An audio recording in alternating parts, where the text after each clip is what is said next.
how can a competitive player recognize when their mental health is getting in the way of their performance? I feel like at the highest level, usually if you lose or if you're struggling in a match, you'll want to like analyze it somehow. Either that's like just mentally thinking about, okay, what went wrong in that match? What could I do better? What mistakes did I make that I noticed? Or you can also literally like just on the PS5, I use that feature where it's like record the last 30 minutes or something. And then I'll rewatch it. I'll watch when I get scored on, and then I'll pinpoint key areas where I'm like, okay, I made a mistake here. Like, this is what I need to fix.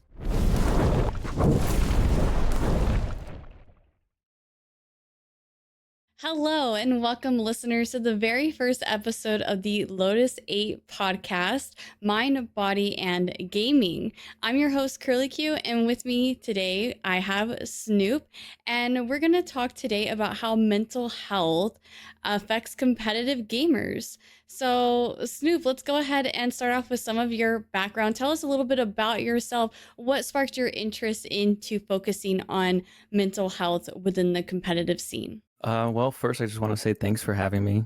This is awesome to kind of be on a podcast, especially talk about mental health and competitive gaming, because I feel like those two things have been a part of my life since like childhood. I want to say even like 11 years old, 12 years old. I remember watching like the pro COD scene all the time, like Nate Shot, Scump, like all these players that have recently retired are all the players that I watched in the past. And like the reason I would watch a lot of them was because like their mental was so strong, and you can see that in their live streams on Twitch, right? Like there was no subbing back then.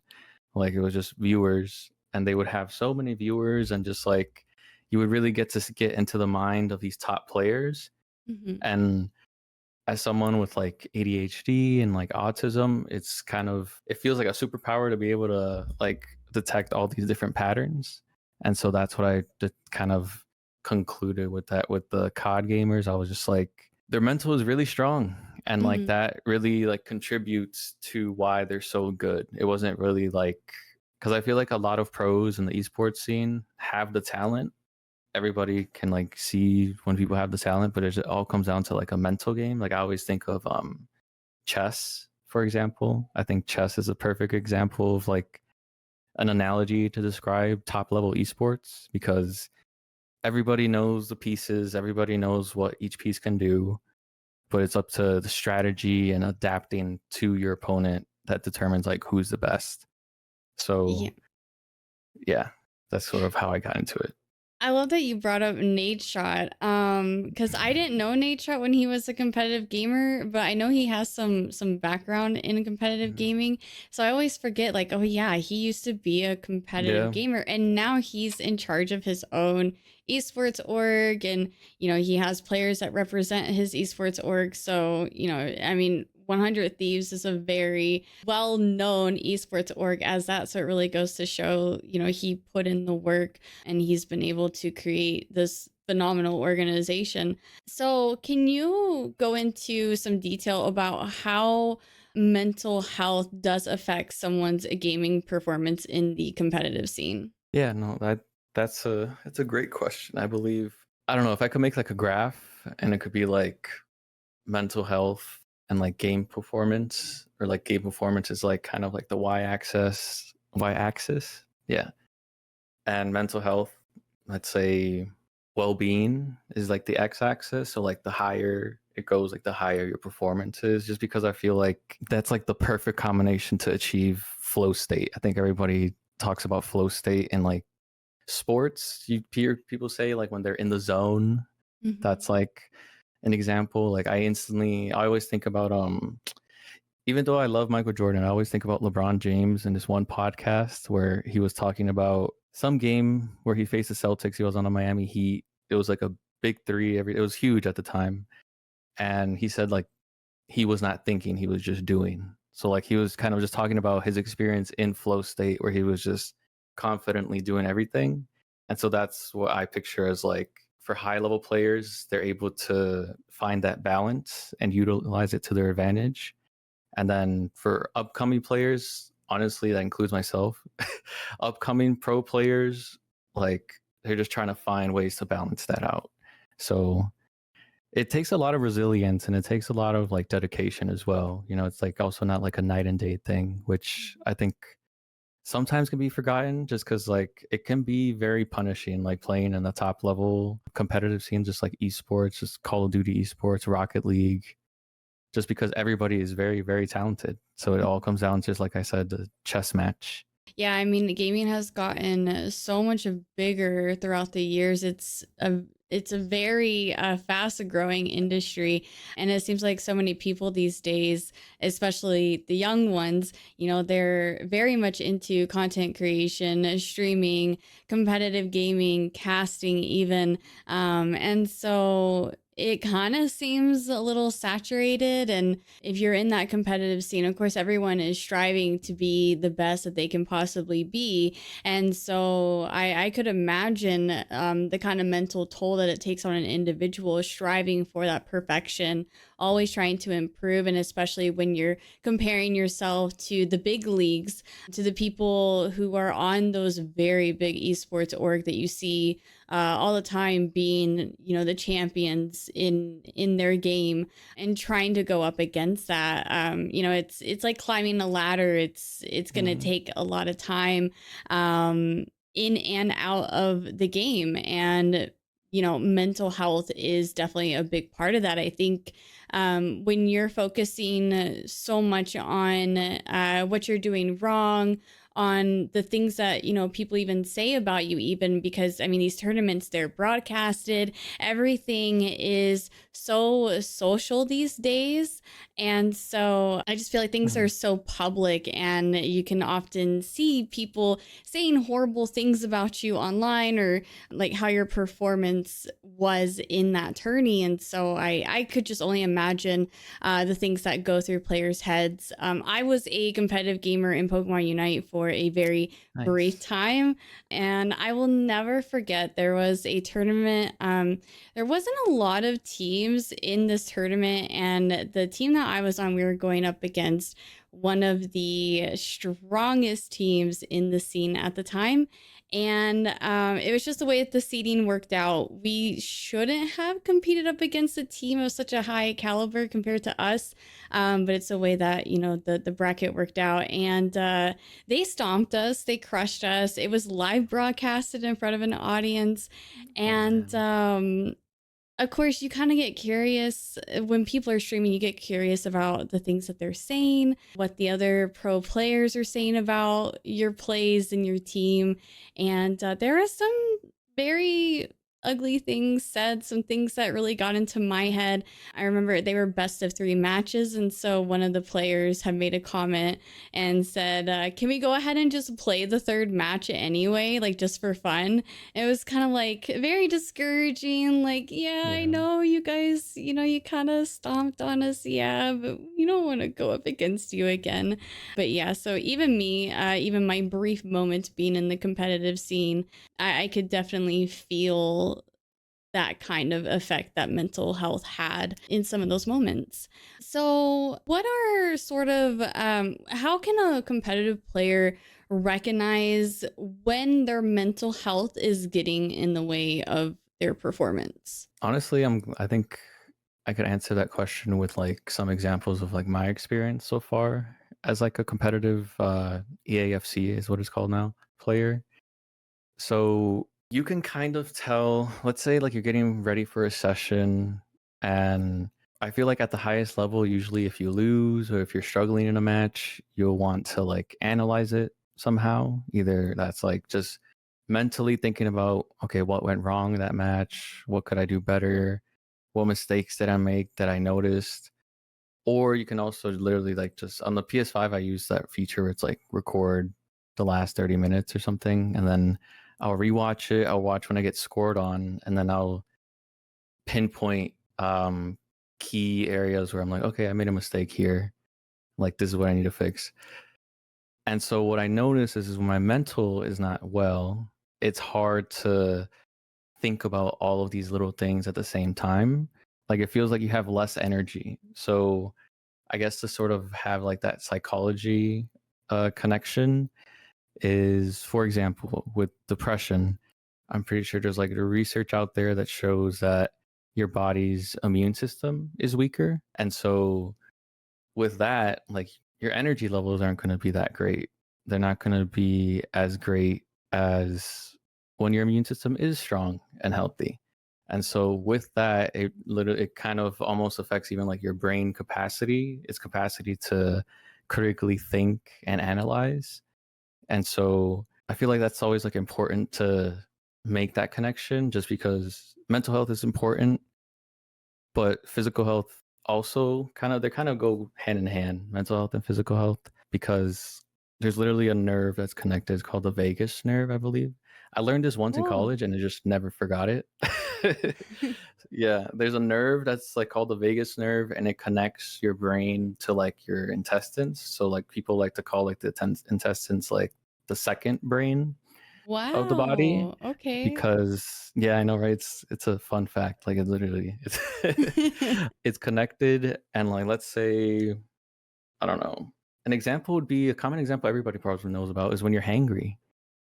It's a Yes. direct result right there. Your stomach is literally like begging for food and your brain, of the parts of the brain that like help regulate and stabilize mood is not getting the nutrients and energy it needs to do that. So you're literally getting angry. That's how hangry happens. Like that's Yeah. like yeah. So And I've noticed whenever I get into like those hangry moods, it's like it's the littlest things that get under your skin when you're in that mood. And it's mhm. just so easy to set yourself off. And then once you're done eating, you're like, why was I so Yeah. upset over that? Why did I get so spicy over that? Like I overreacted. It's Yep. just it's crazy. It's like it almost feels like you don't really have much control over it in a way. Mhm. Wow, I never knew about what was it? It was the Vagus Vegas. nerves. So it's a Okay. Vagus, I believe. Okay, Yeah. okay. That's really neat. Wow, I learned something new today. That's really cool. Thank you for sharing Yeah, that. of course. So talked a little bit about, how to recognize when your mental health is getting in the way. So what are some things, tips, tricks, advice that competitive players can implement, whether it's, during practice times or before a tournament? Like, what are some things that these players can do to help improve their mental health when they're going into, those practices and competitive matches? Yeah, I feel like I typed this exact question to like ChatGPT like a week ago to help me out. But that's a different topic. But I believe that like the first step, you know, before like going into the tips is honestly having like an open mind to like a growth mindset as a player. So kind of being able to recognize like there's a video out there of like Michael Jordan talking about how like he prepares for his matches or like his games and there's something in there that stuck with me that he said. I think he mentioned like, sure, you can't really have a perfect game, but doesn't mean you can't go for one. Mhm. So I really like that because it's like even if you go for perfection, it's like you're also recognizing the possibility. It's like, how realistic is that at the same time? And like kind of identifying and being able to there's gray areas where just like did I mess up because of strategy or did I mess up because of an exterior factor? Mhm. So then being able to identify that and being open to the possibility of different ones, I think is the first step. And then tips that I think have helped me personally and have helped other people. I'm a part of like Lotus 8 that I've been able to like do workshops with and everything. Breathing exercises are huge. I could say that for not just like my experience with esports, but when I interned as like a bilingual mental health counselor and I like was honestly any of the people I saw when I recommended I was like, yo, you should do breathing exercises. Like an example would be like box breathing is a really common one. So it's like you breathe in for 4 seconds, breathe in slowly. I always have to remember that part because when I do it, sometimes I'm like, I'm breathing in way too fast. Like there's no way I'm gonna get to 4 seconds. But you breathe in for 4 seconds, you hold it for 4 seconds, you exhale for 4 seconds, and then you sort of just like you're just idle for 4 seconds, and then you just repeat. And you just repeat that as many times as you need it basically. Like sometimes maybe one time is enough. Two, it all depends. But something like breathing exercises is like very simple but very effective tip, I feel. Okay. Oh, I like that. I know for me, whenever like I said, I dabbled into the Pokemon Unite competitive scene, and whenever it came time to the monthly qualifier tournaments, I felt like things that I had never experienced before in the realm of gaming. I want to say it was more than likely anxiety. I felt, this like it was like there was this knot in my stomach, and my nerves just felt very shot, and almost felt like I know for me, whenever I experience anxiety, it strips away my appetite. It makes it hard for me to eat. It makes it hard for me to want to eat. So I would just like sip on water and hope that the feeling would go away. But yeah, those competition nerves, they can really get to you Yeah. and make you physically feel ill. And so I never would have thought to do breathing exercises though, and I'm sure there's tons of YouTube videos out there for Yeah. that There's a kind lot of out there. thing. Yeah, if anybody is looking into that. I've talked to a few competitive players who have sort of like some kind of like ritual that they do to try to calm those nerves. I know you mentioned you used to be a competitive player. Aside from the breathing exercises, was there anything that you would do to mentally prepare for a tournament? Yeah. Honestly, yeah, it's crazy you asked that question because I recently just sort of like solidified my routine to the point where like Oh, I don't have to look at my phone and like I had like an outline for it, but I'm using it right now. I'm actually entering my second year as a pro. So right now I'm a current pro for EAFC. So like that's been kind of like a little dream come true because like as a little kid, like I've been playing FIFA since FIFA '07, and I was like wow. 6 years old or something at that time. And I remember even like a little mini story. I remember when I would go with my brother and he'll go over with some friends to play FIFA. And I would be that little brother who would just like, yeah, go play him. And they would think like, oh yeah, he's should be an easy match. And then it wasn't. So I've for my routine, I sort of have split it up into like different aspects. So like a mental routine, a physical routine, and sort of like a for me it's like a spiritual routine. For somebody else it could be religious routines. For somebody else it could just be just some sort of third aspect that helps you.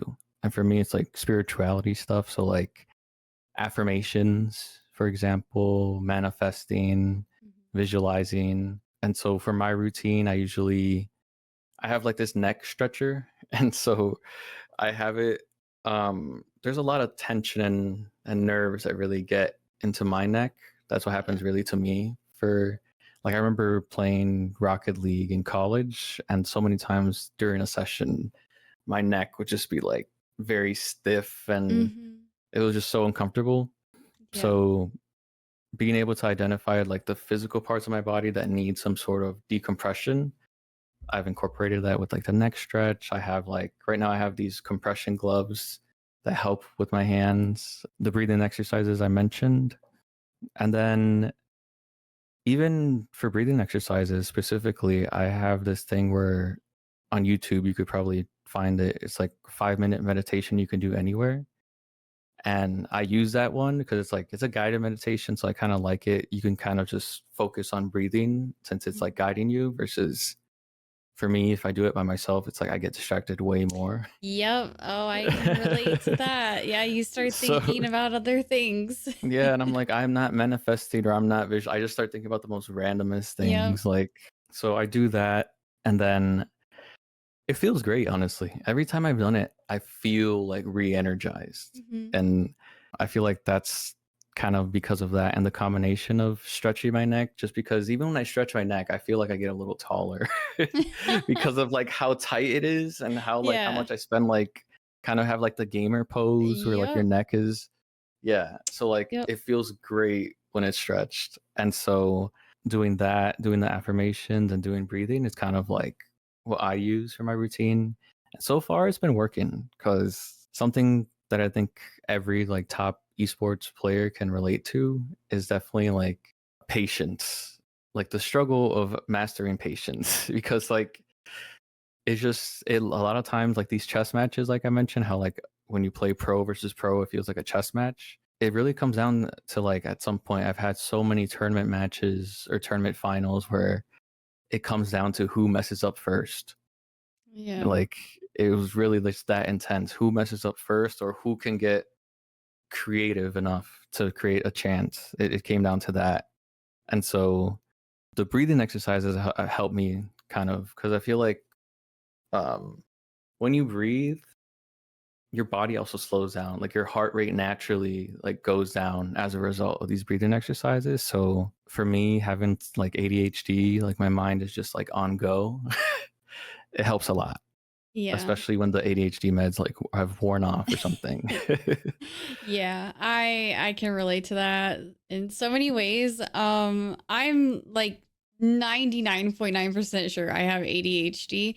I grew up with an older brother, so he was diagnosed with ADHD, and I don't think I ever exhibited signs as a kid, but as an adult, especially like I have friends who have ADHD, and they Mhm. have pointed out to me, they're like, yeah, I think you might have ADHD. I still need to go to a doctor, get diagnosed, and get treated, but that Yeah, undiagnosed ADHD goes crazy sometimes. it So does like go crazy. I totally feel that with just having a hard time with the focusing and having to recenter your thoughts and get yourself back into the zone, get refocused and everything. I love that you mentioned so many different ways of mentally preparing for practice for a tournament, because I think it's definitely going to vary from person to person. And I think, and correct me if I'm wrong, I think in terms of finding like what works for you, you just kind of have to, I mean, listen to the ideas that Snoop threw out there, but also try to be informed about it, talk to other people about what they do, do some research on it, and trial and error, and just find what works for you, what works for your personality, for your mindset.